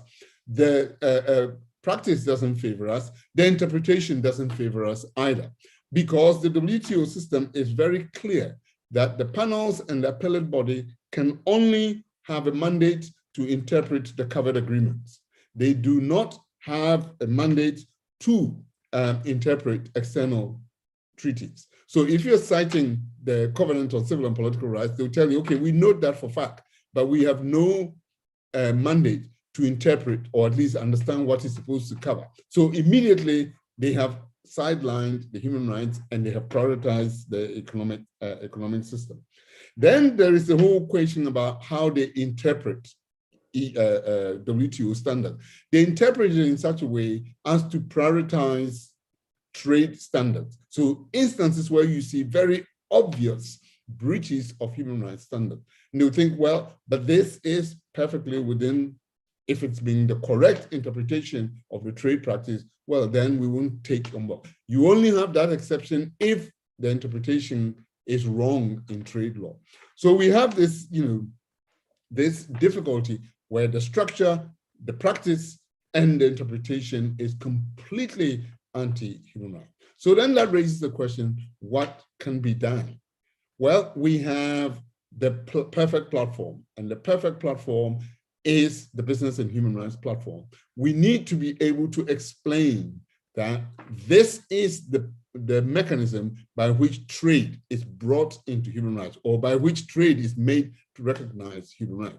We should move away from Article 20 of GATT, which really hasn't favored anyone, to go specifically into now pleading human rights before these organizations, and to explain to them that, okay, you may not want to interpret the treaties, but these treaties have already been interpreted by the Human Rights Committee or the Committee on the Rights of the Child. So don't bother, don't interpret it. I'll give you what the meaning is. And the meaning says your trade regulations are completely difficult for us. The final point is that I think there's got to be a way in which organizations like the World Trade Organization, the International Monetary Fund, are made to appreciate the nature of global values, because it seems very kind of incongruous to have a global organization like the United Nations, under which sometimes you get WTO and IMF kind of being perceived, and yet they don't feel they're bound by the principles and objectives of the United Nations. We need to be able to define the very global nature of these principles that apply to everyone, human rights being one of them, and say that you may or may not be part of the United Nations, but whether you're in or not, there are some principles that apply to all of us. Now, the question is, through what avenue do we put that? Now that I need to think a little bit more, but for the moment, I think there is opportunity for us to put human rights before trade. And otherwise, the system is just skewed against us. So thank you very much.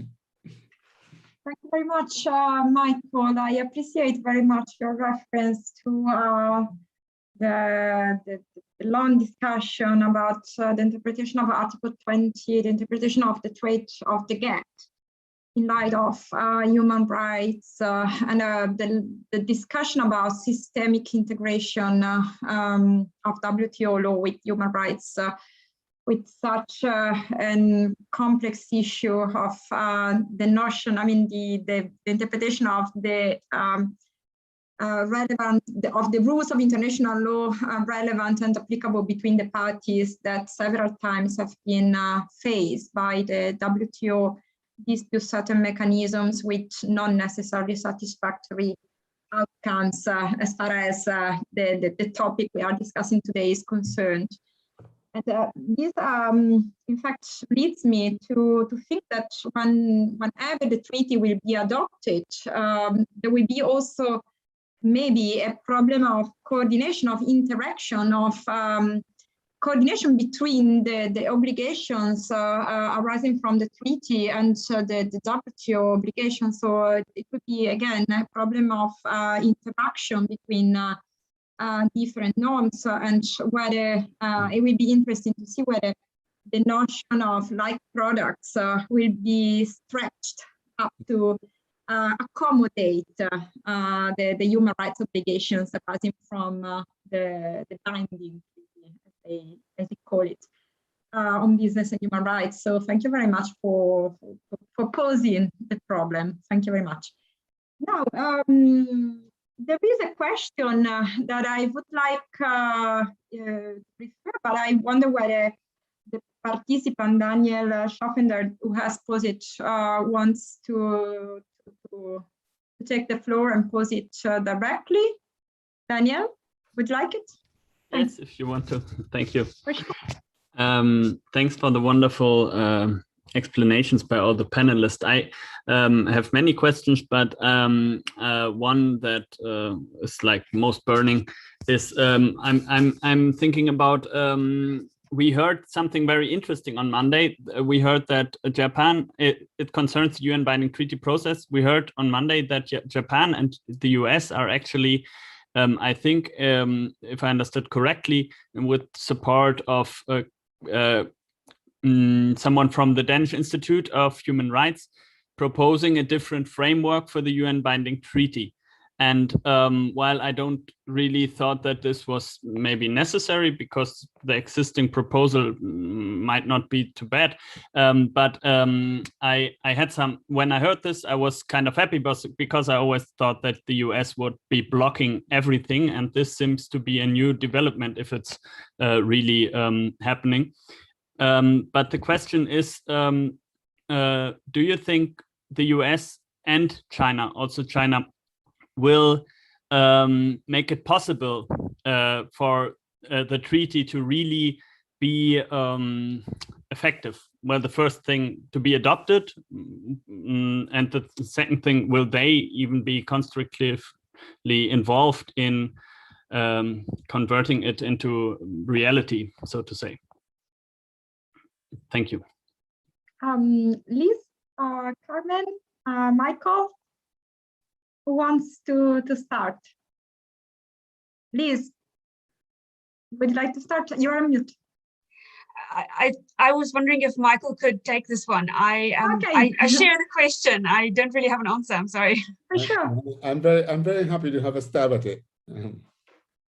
Now, I think we have come a very long way on the treaty process, because I think whether publicly or not so publicly, even though the countries, including the EU, that initially decided they were not going to get involved, are now constructively beginning to work with it. The question, of course, is whether some kind of consensus will emerge. Now, my view is that some consensus will emerge, but whether it's going to be the appropriate consensus is a different matter. Because, arising from my first intervention, the treaty that's currently being proposed is not a business and human rights treaty. That's sad. It is a human rights treaty they are proposing. Essentially, they are asking states to take their obligations seriously and sort of regulate corporations. Now, on that score alone, we have considerable evidence that a lot of states will be unable, probably unwilling, to do it effectively. So I think we're already backing the wrong treaty, I'm sorry to say, because this kind of treaty we know of, and it's actually the exact type of treaty that has led us into wanting one. So instead of putting across a business and human rights treaty, they are putting across a human rights treaty. And so that's not going to happen. Now, it seems to me, because of that transformation, a number of countries are now very comfortable. So the EU countries are comfortable, particularly with the current movement into mandatory due diligence. They're thinking, you know what, by the time this treaty kicks in, we would have had some very clear regulatory standards in place. Okay, that's what they want. Yes, we can do it. What we didn't want was the very transformative kind of version that they had initially. So at the moment, it looks like, you know, it will fly. It will fly, but whether it will work is another matter. So back to Daniel's question: will the US engage constructively? But of course, I mean, since Donald Trump left, I think the world's landscape has changed. But it suits the current US administration to be seen to engage constructively, because we're talking about a human rights kind of instrument, and that's okay. We can handle that. A business and human rights one would have brought trouble. So I can see it. But you also raised the question of whether China will engage constructively in terms of making it happen and ratifying it. These are two separate questions. I think you'll find when you go to the Human Rights Council that China, particularly when the US withdrew from the Human Rights Council, that China assumed a very central role, made sure its participation was very high profile. So China has been engaging in a lot of human rights conversation. So I don't think they really have a difficulty engaging with it. I have my doubts though, whether when this is done, whether they will ratify it. I suspect not. But that's kind of two separate perspectives on the treaty. So on the general point, yes, we will probably end up with a treaty. And I think you were referring to the Danish Institute's proposal for a framework treaty. Well, I don't know whether that's what Ecuador is going to take up. And Olivier de Schutter also proposed that same idea before. And John Ruggie came up with this idea of a specialist treaty, which was all rejected before. And now we've ended up with, frankly, another human rights treaty, looking for another human rights treaty body, looking for exactly the same human rights obligations. I'm sorry, but you can see my point that I wish we spent our time creating something new rather than just beating a dead horse. Not very kind of optimistic as your question proposes, but it's the way I see it. Thank you very much. Liz, Carmen, would you like to add comments, or can I take the question by Filippo? Please, Filippo, you have the floor. And then it's the last question we take because unfortunately we had the end of the roundtable actually. Oh, there is another. Please, Filippo. Then I take the first one. You are on mute, Filippo.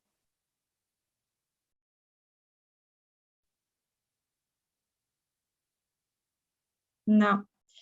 So I read the question in the chat in the meantime. Unless Mariana Zeta, would you like to take the floor?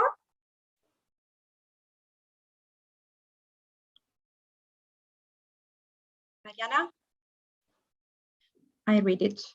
Yeah, I see you. The microphone, please. No? Okay, I'll read it for you then, if you do not mind. Mariana Zeda asks, regarding non-state-based grievance mechanisms to access remedy, I'm curious on your thoughts about burden of proof falling on victims of human rights abuses, who often don't have the means to prove the facts and the causal links. I wonder how business human rights can make remedies more accessible from the individual perspective. So I don't know who wants to answer this question. Liz, Carmen? I could take a quick stab Okay. first. Sorry, this is a really interesting question, and I think non-state-based grievance mechanisms is something that actually warrants a whole own panel session probably. It's something that we will have to look into the future. Obviously, the onus on victims is extremely important, and it's something that is now being raised also in the context of the state-based access to remedies. Again, the principles are there in the UNGPs, and it's very clear that there's a really high standard for grievance mechanisms, operational level grievance mechanisms, and this is again one of the areas where in the past 10 years we haven't seen that many examples that actually meet this sort of really high level of expectation. Of course, the whole point of a grievance mechanism should be that it's easily accessible, and it facilitates these kinds of processes rather than, it makes it easier and quicker and faster, and for individuals who don't have lawyers, etc. So I fully agree with you that should be a part of it. That's probably one of the whole points of having a operational level grievance mechanism as opposed to a judicial mechanism, which obviously should not be one or the other. They should be both. But in terms of what we are now looking at in terms of the regulatory movements, again, extremely important that the duty be phrased in such a way that the onus is on the corporate defendant to show what it's done. And I think that's one of the things we think about a lot in terms of this, what I described of there's a harm, but then there's also the process, the two components. And the victim has access to information about the harm, but in a way that there should be, then once that is triggered, there should be the onus placed on the company to show that what it is doing, what it has done, how it is linked to the harm, etc. And these are the kinds of things that you could see happening in court. But if there's no access to remedy, you won't you won't necessarily have that. I can talk about this for a long time, but I'll stop now. Sorry. Thank you very much. It was very interesting. Thank you very much, Liz. Sora, yes, we should come. Here you are. First of all, I wish to pay tribute to the contribution of Professor Adler to this field. He has been really the founding father, and I think that we all have been inspired by his scholarly works, but also by his thoughts and reflections. In such gatherings like this, he always contributes to enlighten us, but to enlighten us from a very deep perspective, very deep. So I wish to thank him for all what he has done in moving this field forward, and also in moving the architecture of the United Nations forward in this respect. I would like to try to answer some of the questions posed, and very briefly. I think that the treaty process is really arriving at a human rights treaty. I don't think that is bad. I disagree with Michael in that respect. But I think that it could be more a business and human rights treaty if the EU takes a stronger stance with regard to the treaty once it has its own legislative design, which the proposed directive will help to. So I think that the position of the EU could be really very helpful in building up a business and human rights treaty, and to include a framework for human rights due diligence in accordance with a business and human rights framework. As to the position of China, well, China is not conforming at all with the international institutions for global human rights system. If we examine its interactions with the United Nations human rights mechanisms, etc., everything suggests that it's not.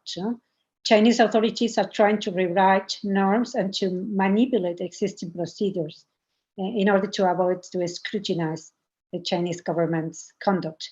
Even though there is also progress, but I wish to emphasize this above all. And with regard to grievance mechanisms, non-state grievance mechanisms, and the burden of proof, I think that many business corporations are eager to know how they can develop this in order to also make publicly their policy, the human rights policy, acknowledging that they are not only have claim channel, but also that they provide effective remediation and cooperate with third parties to offer remediations for not preventing or for actual causing harm and causing by its business impact. So I think that this could be a new development, and that the business community should be also trained with regard to these questions. And I have a final question for Michael. With regard to trade, would your reflection, Michael, be the same with regard to investment? The law and institutions for investment?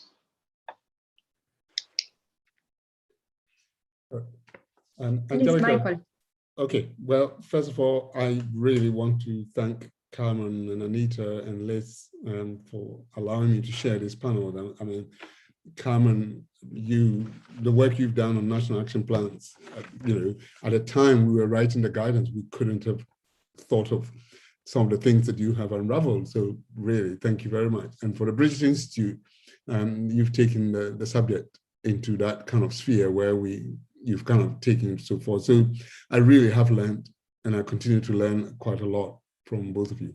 Now, I did say so many things about trade, but probably rambled on too much about trade. And then Carmen asks if my views will be the same with investment. Now, the structure of injustice and unfairness, or the foundation for the structure of unfairness and injustice in the international economic system is the same. It's the same for trade as it is for investment. So in many ways, when trade, or as much as investment issues clash with human rights issues, they are structured in such a way as to privilege investment. So we know the story of investment standards that have legal protection for investors, but no protection for communities, for example. And that was fairly deliberate part of the structure to facilitate the investment, but not to hold them responsible. So in many ways, my views on investment will probably be about the same. And that goes for arbitration. When I talk about the dispute settlement understanding in trade, I can just equally transfer it to investment arbitration, state or into private investment arbitration, where most of the arbitrators feel that human rights is out of their domain. In fact, it's even worse because some of them have no expertise in human rights at all. Now, there sometimes in a recent arbitration involving Chile and water, Chile did try as much as possible to plead the human rights implications in investment before the arbitration, but they took note of it and didn't feel like they could actually, override the legal standard. So, I mean, this may not answer your question, but will my views change if it is a investment? No. I'm sorry, I have this general kind of worry, the structural worry about the economic framework. And that's where we need to change first. You change the substructure, and then the superstructure will follow. Change the foundational principles, prioritize some humanitarian principles, and then the rest will follow. I suspect, Thank you very much. Thank you very much for all the answers you have given, Liz, Carmen, and Michael. There is just a very quick last question, and then unfortunately we have to close. Filippo Maria Burdo, I read it for him. He asks, let me summarize because it's a little bit long. Yeah, it focuses on the risk that states and companies slow down the process of achieving the goals of the UNGPs, given also of the pandemic, and asks whether it is more useful to provide binding legal instruments to enforce the integrity of the UNGPs, or to continue with soft law standards, trying to increase a collaborative and constructive approach between the parties to facilitate the application of the UNGPs. So if our three speakers can give a very quick reply on this, and then we have to close. You can.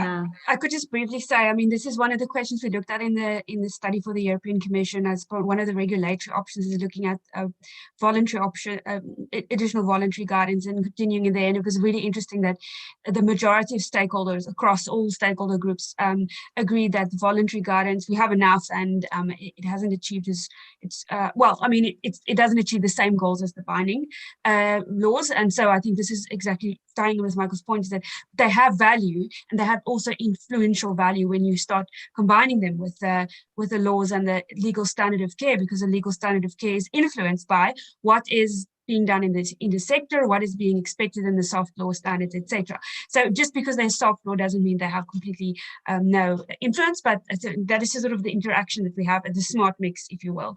So I think there's been evidence that we're moving beyond that now. And in fact, the COVID pandemic is being used as the reason for driving forward the regulatory reforms. So those two things go actually hand in hand, which I find quite interesting. Thank you very much, Liz. Carmen, Michael, would you like to add any comments?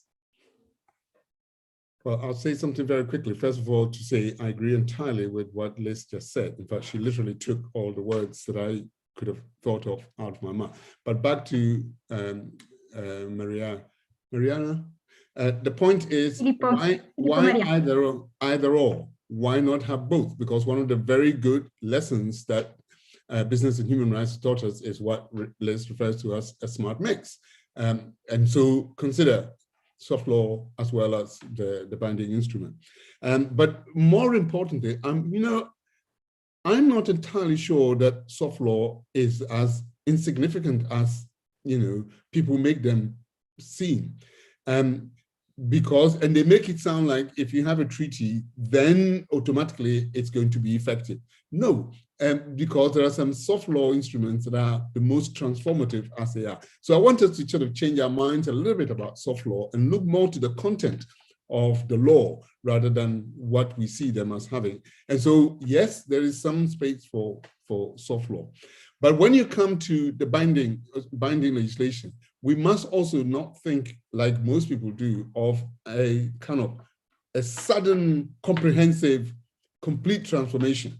We should be thinking of small incremental, I need to mention this, small incremental changes. So at the moment, it looks like everybody's fairly comfortable with due diligence. That's where it's going. So that's where we should be binding. But rather than thinking we want a treaty that covers everybody's head to toe, and that's not going to be workable. So there is that kind of mindset as a way of getting them forward. Yes.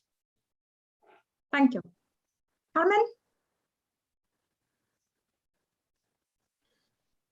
I agree with the need of a smart mix, and not only to follow the current stick's tail, but also because I think that soft law standards comply better with the constructivist approach of Professor Raggi, and they actually improve socialization and internalization of their standards by non-state actors. Thank you very much. So, I don't have words enough to thank you for such an interesting, enlightening discussion. And so I'm very grateful. Thank you very much for the time, the effort, the skills, and all the efforts devoted and the energy devoted to the Business and Human Rights Summer School and to our initiative. I thank you on my behalf. I ask to the three co-directors, now I see them on the screens. So we thank all our speakers, and we thank all the participants to the 4th edition of the Business and Human Rights Summer School, and we hope to see you soon in person. Thank you very much. Bye. Thank you to everybody. Thank you, Carmen. Thank you, Liz. Thank you, Michael. Thank you. Bye. Hope to see you soon. Many thanks to you all, and hope to see you soon.